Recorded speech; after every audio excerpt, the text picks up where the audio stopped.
Welcome to the third and final day here at Branson. And I think I've saved the best for last, at least in my opinion. We're going to go to two of the most beloved attractions in Branson.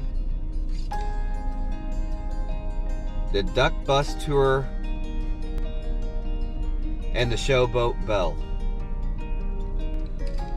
The Duck Bus Tours is basically a bus that will take you a little tour around Branson, but it's also will take you into a lake and float, and we'll putter around into the lake a little bit. That is finally back.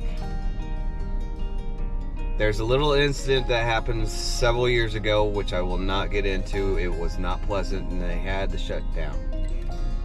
But they have come back, brand new, streamlined buses that was built just for this. Now the Showboat Bell is a beautiful 3-tier paddle boat cruise / dinner. That's also going to take us on the lake.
Ready to have fun? Where's my hat? There you go. It fell.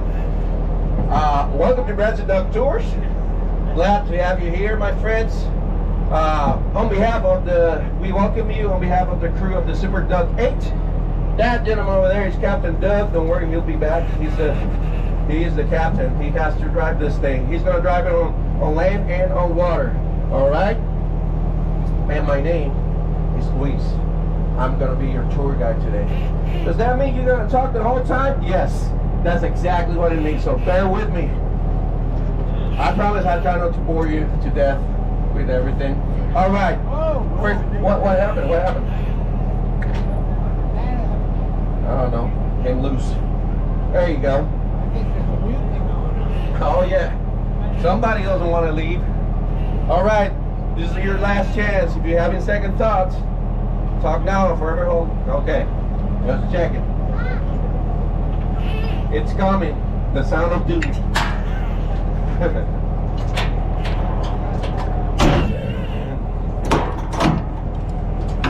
All right, people. We gotta talk. The first thing I gotta tell you about is about safety. All right. That's besides fun. That's our most important thing over here. Alcoholic beverages. Okay, I thought somebody was going to throw something. How dare you, right? It's not us, it's the DOT. They're meanies. They don't want you to have fun. All right, we are about to embark on the most treasured part of the tour. We call this the traffic. Behold. Hopefully, they'll let us through. Eventually it will happen, but it's going to be a miracle if you see a gap in traffic. So if anybody wants to take a picture of a gap in traffic, you can frame it. That's going to be a miracle. Let's see. Almost. Come on. I think we're gonna catch a break over here. There you go. We got it. All right, we made it. All right, by show of hands, who's doing this for the first time? First timers. You never went to school, right? Because you never took a bus? Is that what you're telling me? Or you walked? You probably walked. The reason we say that is because we use a bus chassis to make these, right? Some of you might be familiar with the 1942 amphibian vehicles they used to have. I just told you right there, well, we don't use them anymore. They were from 1942. It was time to update it a little bit, right? Make it safer, because those were made specifically for the Army. These are made for us, right? So they're higher because of that. When we go to the water, we don't want you to fall, especially the young ones, accidentally in the water. So we're going to be about 3 or 4 feet above water level. On top of that, underneath the floorboards on each side, we got holes filled with waterproof and fireproof foam. Now, I'll tell you, those Coast Guard guys, they're meanies too. They want to sink this thing.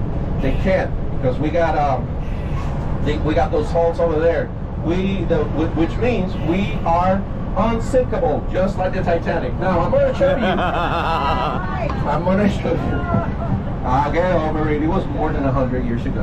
I'm going to show you over here something you can do for free, right? That's the Celebrity Car Museum. But you have to go in to enjoy it. Outside, they got some cool cars. Look, they got Lightning McQueen.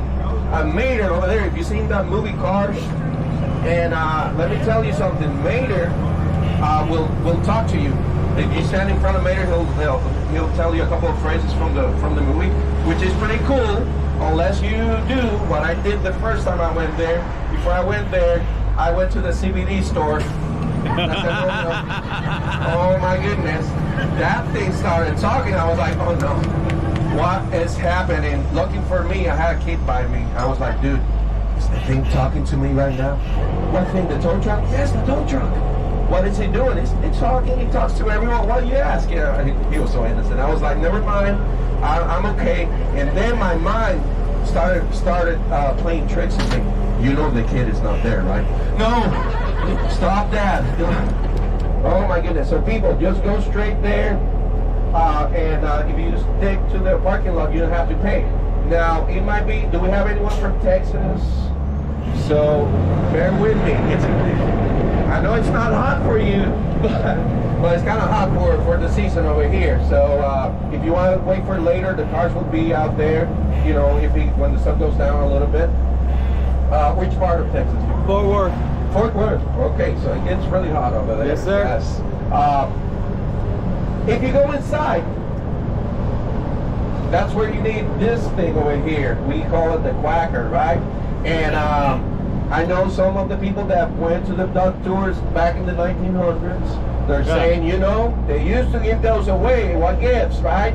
Well, the reason we charge you for this a little bit now is because now you can use them for other things other than to annoy people, because this is annoying. See? That's why he got it. Oh, you got it over there? Neil got it. We'll get it later. That's why you got it. You got it. You got it to annoy mommy and daddy, but you can annoy other people, you know, and you go to, we got a partnership. It's called the Quacker Program. We got a list of more than 100 places around here that they agreed to give you, if you annoy them with this at the checkout, they'll give you a 10% discount. Now, if you've been here before, places where I can quack this thing, just quack anywhere you go. You might annoy them so much, they might just give you the discount just to make you shut up for a while. It works. It works. Trust me. Now, let's talk a little bit about history. Now, you can go to sleep now. That's okay. No, it's going to be fun. I promise. This road over here, we call it the Branson Strip because it's like Vegas. We got big shows, attractions, restaurants, all that. But back in the 1800s, it was just a tiny trail, right? And the people that came down here, the settlers that came down here during that time, they realized this was in the middle of nowhere. This was the wild Southwest. Only thieves and trees around this area, and that's it. About 20 families decided to settle down here, and they worked a lot, right? They were fishing, they were hunting, they were building stuff, and they realized, you know what, we need to have some fun. So they decided to build a saloon, right? where they could go after a hard day's work and have some fun, have some drinks. And they called that saloon Soliger's Saloon. And at that saloon, there was a lady called Lucia. She was the best. They had a couple of bands, entertainment, but she was the main attraction. She was amazing. She danced, she played piano, she served drinks, she sang. She probably juggled too. I'm not sure about that. There's no evidence of that, but she was amazing. Now, she loved everyone, and everyone loved Lucia. All right. So what happened was that people started coming down here to go to the saloon, and she got so famous that people started saying, "Hey, let's go down to where Lucia's at," instead of mentioning the saloon. And that is why people thought this area was called Lucia. So they started calling the area Lucia because of her, right? When the post office came, they called that the Lucia Post. On top of that, speaking about the post office, in 1882, we had a young married couple coming down here. His name was Reuben S. Branson, and her name was Mary T. Cooper. And when I say young, I mean it. He was only 27, and she was only 16. It used to happen more often back then. But they were very much in love. They came down here. They wanted to do business. Reuben started running the general store. He said, "I'm going to provide food and supplies for these people." And Mary T., remember, she was only 16. And she was very smart. And she soon realized that we are away from everything right now. The closest civilization back then was St. Louis, which is that way, about 4 hours away by car. Back then, if you had a horsey, you probably could make it about a week, taking some breaks and whatnot. So she had to devise a route that the mailman could follow so he could come down here. They expanded the trails. Mailmen started coming down here, and people said, "Hey, where is that weird guy going with that sack? Let's follow him." So they got here to Lucia, and they found out that they were expanding the town. Something was going on over here, and the federal government was catching a drift of that thing. Now, all the people coming down here because of the lumber industry, everybody was taking advantage of that. All of a sudden we had too many people, and we had to build a place where we could put those people, because not everyone wanted to stay here. So in 1903, they decided to build the Branson Hotel, my friends, and everybody wanted to stay there. The government agents, they stayed there. If you remember, the government sent people down here. What's happening down there on Lucia? Musicians, right? They came down here. Some stayed and worked at the saloon, and some of them worked for a little bit, did a gig or two, and then kept going south. We had authors, right? You guys know the novel The Shepherd of the Hills? The author of The Shepherd of the Hills, Harold Bell Wright, stayed at the Branson Hotel. He probably wrote some of it, of the novel, which was basically kind of like a diary of what was happening at the hotel. And you say, "What's your name, my Texas friend?" Saying, "Luis, you said you were going to talk the whole time, but Jesus, you got to at least show us something." That's okay. I want to show you, you know what? The Branson Hotel. That purple building over there on the right, you're going to see it in all its glory. It's purple. They love purple in this town. There's a theory as to why it's purple. I don't know if it's true, but it's a cool story.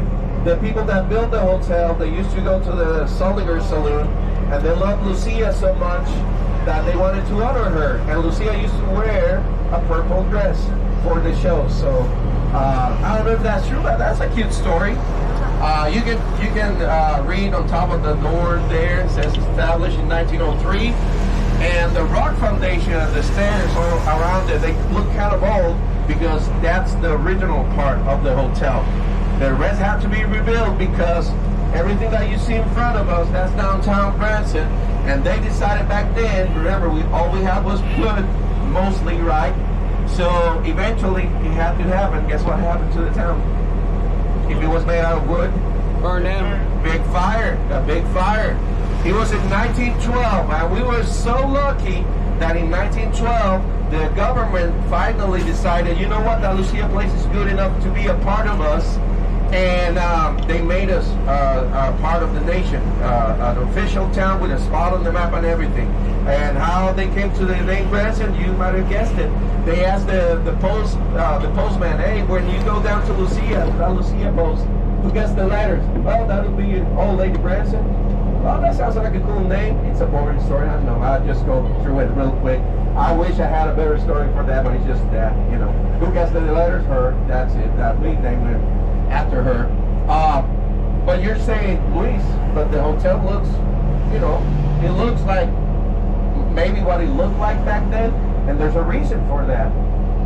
Somebody took a picture in 1910, and remember back in 1910, it was like this. Like that, right? So they took one, and it's in one of the history books. So they use the local history books. So they use that as an example to rebuild it and make it look almost what it looked like back then. And that's the reason we're not sure if it's purple, because, you know, it's a black and white picture, right? Let me see what I got over here. You guys know? You guys know this sound? Some of you might. If you're kind of youngish, probably won't recognize that sound, but most of you know that's from the show called Hee Haw, right? Remember that show? Hee Haw? That was Minnie Pearl. Minnie Pearl used to say, ah, the reason, there's always a reason why we have things over here to show you. The reason we have that there is because that show used to be made in Branson because the lady that played Minnie Pearl used to live for a while over here. So they made a couple of seasons of the show, and we're kind of proud of that. And on top of that, you know how to say howdy now, so we are going to scare the crap out of some people by saying howdy. Okay, when I count to 3, we're going to go by the 5 and dime over there. Maybe a little bit in front. Okay, on 3, we're going to say howdy real loud to them. 1, 2, and 3. Howdy! Welcome to Branson, my friends. You can tell the local people because the local are like, yeah, howdy. The rest of them spilled the coffee. They oh my goodness, what was that?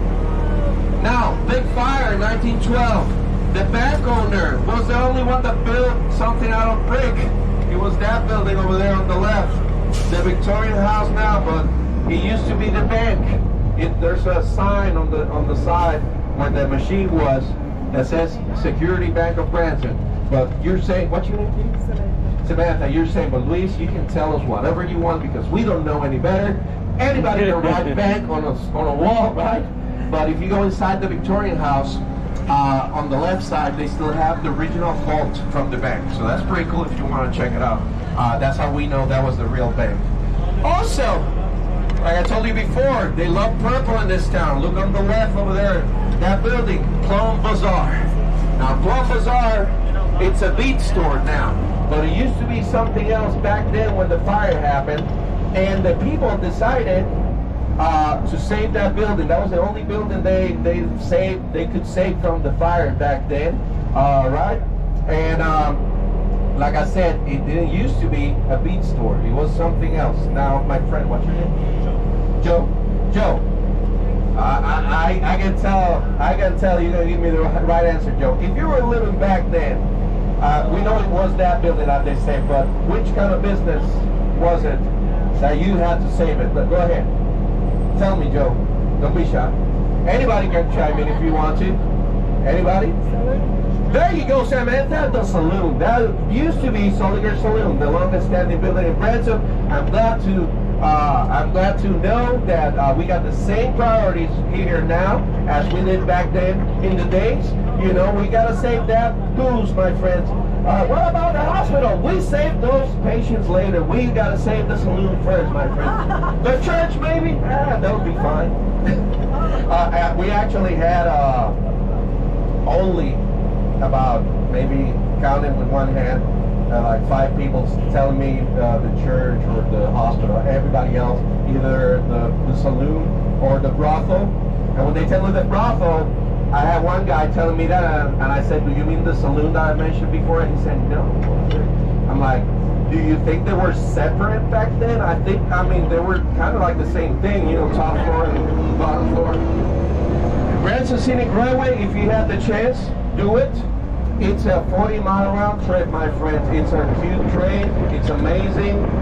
Christmas time, they don't know. We gotta tell them the truth. Now, over here, that big building over there, it's the convention center. Look at the beams that form a V shape. If you look closely, they kind of look like pencils, don't they? If you look closely, there's a reason for that. That building used to be a pencil factory back in the 1930s. Joe, guess what happened to it? It burned down because we can have nice things in this town. People, I want you to have a great time around here. If you have matches with you, leave them at home. I don't want you to have an accident. Just yesterday, the fire department was going crazy with the sirens and everything. I don't know where the fire was. You got the right, what's your name, my friend? Junior, you got the right idea. Keep your glasses on. I don't want you to look at the building straight on. You might catch fire that way. We don't even know about that. That's how dangerous it is around here. Now, on a more serious note, we are about to enter Lakeside RV Park. So that means we go to the lake. That means I need to show you how to use the almighty life jackets. Once again, before I start, do not grab them.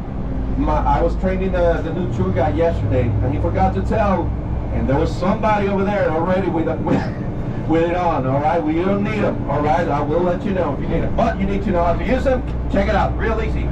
We look for the almighty clip on the ring. We undo it, we let it fall. We stretch, right? In my case, big head, you gotta stretch the whole way because it goes over your head, around your neck. Once you have it there, strap goes around you. Should look something like that in front of you, you know, once it's over your head. And then you look for that ring to rule them all, clip it again, cinch it, and you're good to go. For my people under 90 pounds and the kiddos, we have small ones on the sidewall. They go on the same way. People, this is the time to be selfish about things, about your life. If you need to help anyone, you need to have yours on first, and then you can go right ahead and help someone else. Give me a break over here. I gotta pull this thing away. In the very, very unlikely case that somebody falls in the water, we need to know. So I'm gonna have everyone pointing at the person so we can throw the loading device. I'll pick you up with the stick of power over here. We'll bring you back inside. This is the part that Doug doesn't like. We gotta keep you warm, so we'll build a fire over here. Have some s'mores, sing kumbaya, the whole thing. We're gonna have a party, right? My people, with the seat belts, now's the time to take it off. Because you don't want to be tied up to the boat. That's a no-no. Just in case we have to, you know. Remember the emergency exits, you know, the windows and the big doors. And Captain, check the weather. How is it? The weather is clear as a bell. Let me set the mood over here. Are you ready? This is my favorite part. We're going underwater, okay? So the windows are going to come up. No, just kidding.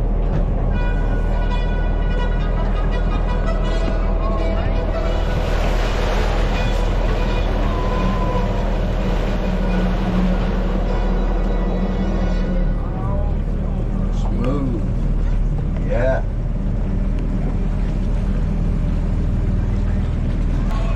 All right, my friends, let me tell you, you chose a beautiful, like the perfect day to come over here, because I don't know if you were here on Monday. Monday, I had to do this thing. Believe it or not, people wanted to do this thing on minus 25 weather for some reason. Those crazy people, yeah, they were all like this.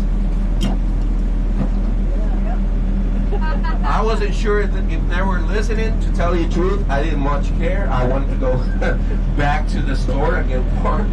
Now, but today's a beautiful day. Welcome to Lake Tanicomo. Now, when I say that, I see the faces of people like, Luis, what are you talking about?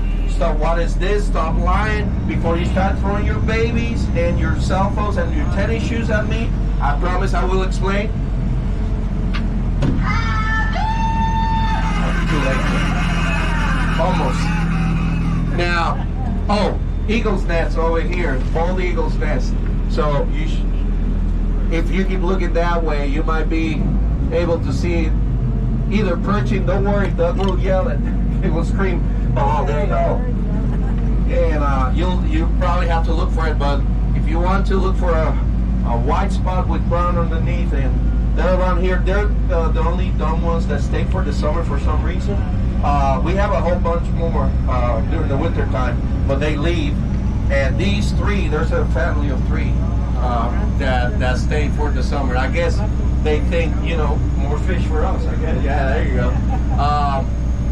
Now, let me tell you a little bit more about that fire in 1912. That fire, like I told you, we became a town, and about 6 months later, that's when that fire happened. I don't know who started the thing. They have a theory. They think one of the cleaning ladies from the hotel was ironing too close to a window on a windy night. And the wind blew in the curtain, there's a fire. And the reason they think that is because the fire came from there to here. And the only thing that we know that was built back then was the hotel on that side. So that's what they think might have happened, you know. I personally think somebody was smoking in the wrong place. Like always, you know, somebody blew a cigarette butt and yeah, or a tobacco, whatever they have back there. Now, let's say, Joe, you and I are the ones building the town of Lucia before 1912, and we're using mostly highly flammable wood because that's almost everything that we have, right? So, what would make sense to build, like right off the bat, just to prevent, I don't know, a big fire from happening? Old Eagle, where is it, Doug? Oh, okay. There's a dead tree on the other side of the bridge, Doug. Is that where you see it? Oh, there it is.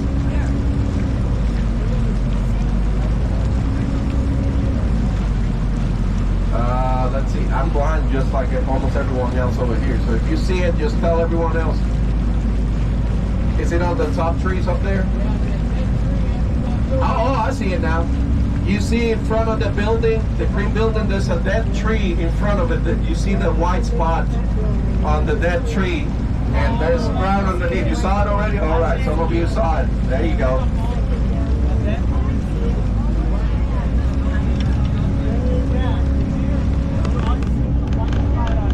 Yeah, it's far away, so you'll see the white spot. I told you to look for the white spot up there. Yeah. Sometimes we get lucky, we see them flying around, but most of the time they're just perching over there. Now, Joe just said it makes. Huh? What? About what? You got to have a fire department, fire station, fire whatever to take care of the big fire, right? And the problem was that what's your name, my friend? I'm sorry? Marianne. Marianne, okay. I'm an author here, and I'm sorry, Marianne. That's okay. Marianne, the problem was that those people weren't smart enough apparently back then, and they forgot, you know, the firehouse, to build a firehouse. So when the fire happened, they had to come over here to the White River and pull buckets to put out that big fire. And that's the reason, I guess, I can just see the guys just talking to somebody crying. That's why we only said the saloon was the closest thing, Junior, to the river. You got, like, they think we don't know any better. Come on now, people. Now, listen, I understand. I'm not judging. If your town catches fire and you want to save the bar, I'm not going to judge. But those stand around looking guilty, just walk away and do something else, because everyone